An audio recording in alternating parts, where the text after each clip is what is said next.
가능명품 통합 사후구역 주택재개발 정비사업 추진위원회의 주민설명회를 시작하도록 하겠습니다. 안녕하세요. 드디어 뵙게 되었습니다. 가능명품 통합 사후구역 재개발 추진위원회 추진위원장 김우태입니다. 먼저 저희 추진위는 명칭을 지으면서 가능명품 통합이라고 하는 문구를 좀 생각을 많이 해봤습니다. 먼저 명품이라고 하는 단어를 넣게 된 것은 의정부 가능동이 그동안 많이 낙후된 지역임에 분명합니다.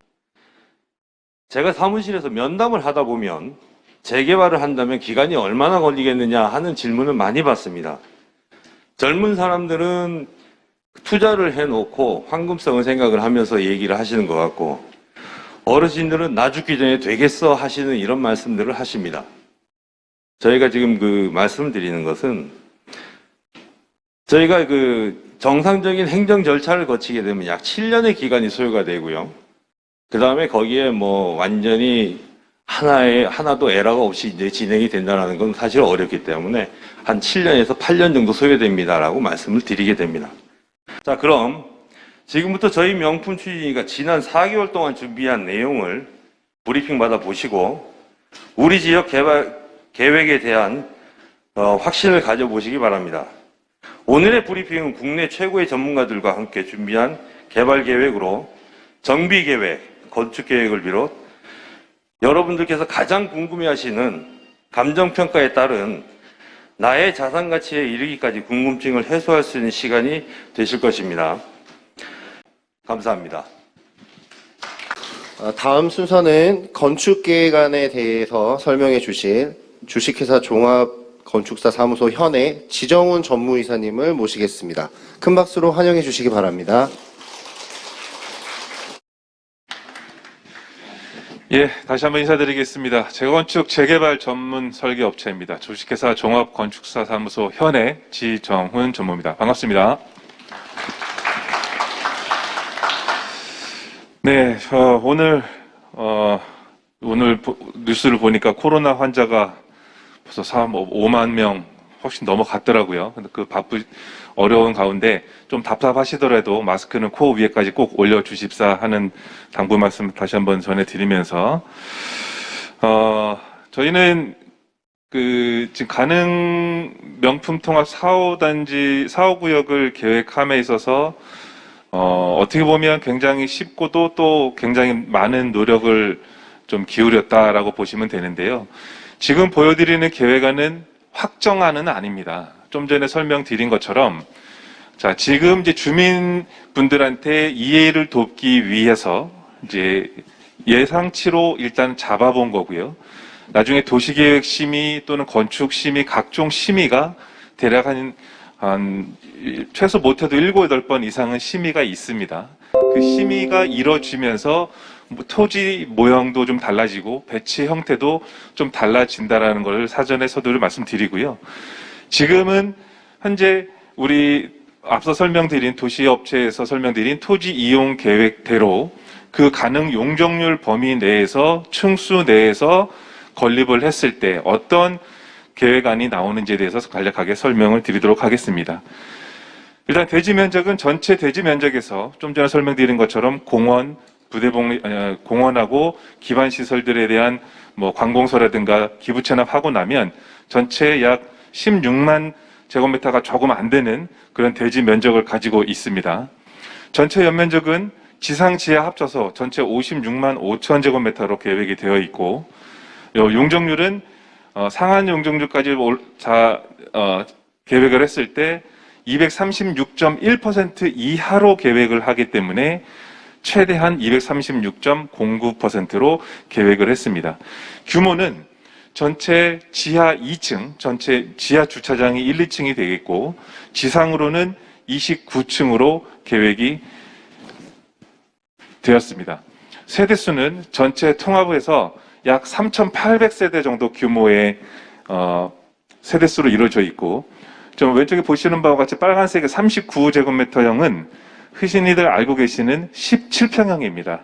우리가 이제 재개발 사업을 하게 되면 전체 건립되는 세대수의 일정 비율의 임대주택을 짓도록 되어 있습니다. 그 임대주택이 약 5% 이상을 하도록 되어 있기 때문에 전체 세대수에서 192세대가 임대주택을 건립을 하도록 계획을 했고요. 그 다음에 나머지 평형은 59형, 즉 알고 계시는 24평형, 25평형이라고 보시면 되고요.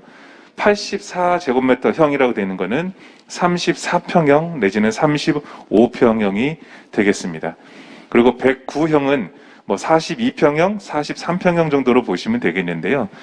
지금 이 외에도 나중에 이제 우리 토지 등 소유자분께서 나는 저보다 중간 평형에 좀 가고 싶다라고 하시는 부분들이 있으실 거예요. 그거는 나중에 이제 우리가 추진위가 구성이 되고 조합이 구성이 됐을 때 집행부에다 얘기해 주시면 충분히 논의를 해서 중간 평형대들도 충분히 건립이 가능하고요. 42평형보다 더 큰 평형을 원하신다라고 하셔도 더 큰 그 수요 숫자만큼은 충분히 건립을 가능하다. 다만 지금 상태에서는 우리 분양시장에서 가장 요구 수요가 많은 평형들로만 이루어서 계획을 했다라는 점 미리 말씀드리겠습니다. 그리고 주차 대수는 세대당 한 1.3대 정도로 계획을 했는데요. 최근에 이제 강남권, 서울 강남권도 가보면 세대당 2대, 2.5대, 많게는 3대까지도 건립을 하는데, 물론 주차장 널널하면 좋지요. 좋은데, 지금 당장은 주차장이 많이 확보할수록 결국은 지하를 많이 파고 내려가야 됩니다. 지하 공사비가 많이 나오죠. 그래서 공사비가 많아지면 많아질수록 그 결국은 토지 등 소유자분들의 분담금으로 적용이 되기 때문에 지금은 시에서 또는 전반적인 사회적 분위기상 1.3대 정도로 교통위원회나 이런 데서 이제 많이들 요구하고 있기 때문에 일단은 적정 규모로 1.3대로 계획했다는 점 말씀드리겠습니다. 자, 보시는 것은 이제 건축 배치도입니다. 아까 이제 토지 이용 계획 보셨죠? 그 토지 이용 계획에 따라서 배치를 해봤는데요. 전체 주동 숫자는 전체 30개 동이 되겠고요. 지금 보시는 바와 같이 오른쪽 밑에가 임대 아파트들이 한 3개 도정에 걸쳐서 있고, 그 다음에 가운데에 우리 이 정면에 보면 대략 한 8,000평 정도 되는 8,000제곱미터 되는 큰 공원이 있습니다. 그 공원과 우리 사업지 북쪽에 어린이 공원이 형성이 되어 있어요. 그래서 공원과 공원을 연계하는 단지 입구부터 저 북쪽에 있는 어린이 공원까지 연결하는 대략 이 길이가 한 200m 정도 되거든요. 200m를 연결하는 썬큰 가든을 만들어서 공원과 공원을 연계하는 메인 광장을 만들고요. 그 좌우측으로 각각 15개 동씩 배치를 해봤습니다. 층수는 마찬가지로 29층, 최고 높은 게 29층, 최고 낮은 게 18층 규모로 이루어져 있는 단지라고 보시면 되겠고, 가운데에 그랜드 문줄을 통해서 썬큰 가든을 통하면 뒤쪽 어린이 공원, 앞쪽으로 나오면 더 큰 우리 조합원들만 이런 거 아니지만 주민 광장으로 이용할 수 있는 공원을 연계할 수 있는 그런 통로가 되겠고, 그다음에 좌우측에 근린생활시설들을 큰 대로변 쪽에 위치해서 상권 활성화를 꾀할 수 있도록 그렇게 계획을 해보았습니다. 자, 보시는 것은 지금 좀 전에 보여드렸던 배치도 상으로 그대로 실제로 건립을 했을 때 어떻게 보여질까 하는 예시도입니다. 조감도인데요. 물론 아까 서두에 말씀드린 것처럼 이 형태는 조금씩 달라질 수 있지만, 만약에 이대로만 지어진다면 아마 강남권 통틀어서도 이렇게 큰 단지와 이렇게 멋진 단지는 없지 않을까, 그렇게 저 개인적으로는 생각을 해보고 있습니다.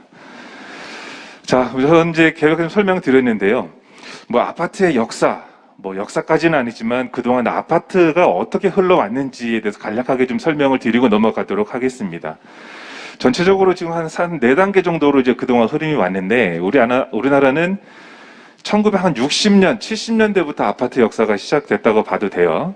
그러나 이제 보시는 것처럼 그때는 LH공사, 그러니까 말하자면 이제 주공 아파트 또는 도시개발공사 아파트, 등이 하면서 복도식 아파트들이 많았고 큰 평형보다는 대부분 10평형, 12평형, 많게는 19평형의 소규모로 이루어져 있는 그런 아파트들이 주류였었어요. 그리고 이때만 해도 아직 전쟁의 그 여파가 있기 때문에 모든 이런 그 아파트 지하에는 대피 공간을 만들어야 되고 이렇게 했었어요. 그러나 이제 그러면서 이게 집단으로 생활을 하는 거긴 하지만 그 안에는 관리소라든가 노인정, 커뮤니티 시설, 부대 시설들이 많이 부족했었던 그런 1세대가 있었습니다. 다음은 이제 2세대인데요. 90년대 중반부터 2000년 초반까지라고 보시면 되는데 이제 그 1세대에서는 관에서 주도했던 아파트라면 2세대로 넘어오면서 이제 민간 개발사들이 자기네 브랜드를 걸고 아파트를 짓기 시작했어요.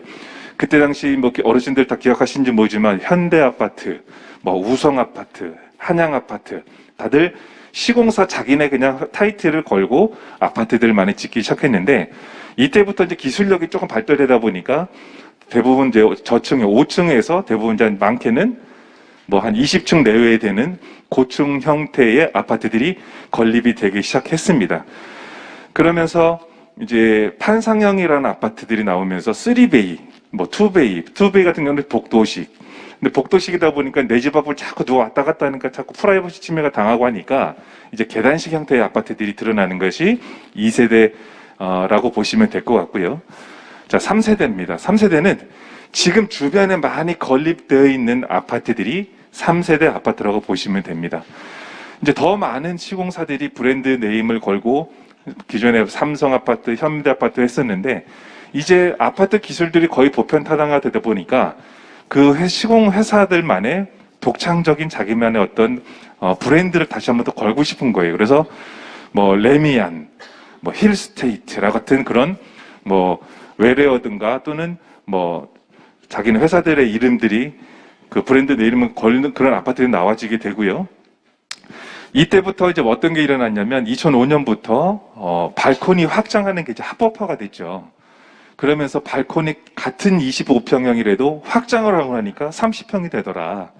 그래서 발코니 확장에 따라서 주거 형태의 또는 평면 형태에 달라지는 것들이 좀 많이 발달이 됐고 기존에 이제 3베이 형태에 있으면서 거실과 주방이 같이 한 공간에 이루어지게 되고 마통풍 구조가 되게 되고 그러나 이때부터 어떤 형태가 일어났냐면 기존의 아파트들은 성냥갑처럼 그냥 딱딱딱딱 그냥 일률적으로 줄 세워서 맞추는 것들이 아니라 이제는 모든 건축심의위원회나 이런 것들이 뭔가 평면의 형태와 배치의 형태를 다양화를 해라라고 하다 보니까 V자 형태, 말하자면 니은자죠. 그러면 그런 탑상형 아파트들이 많이 드러났어요.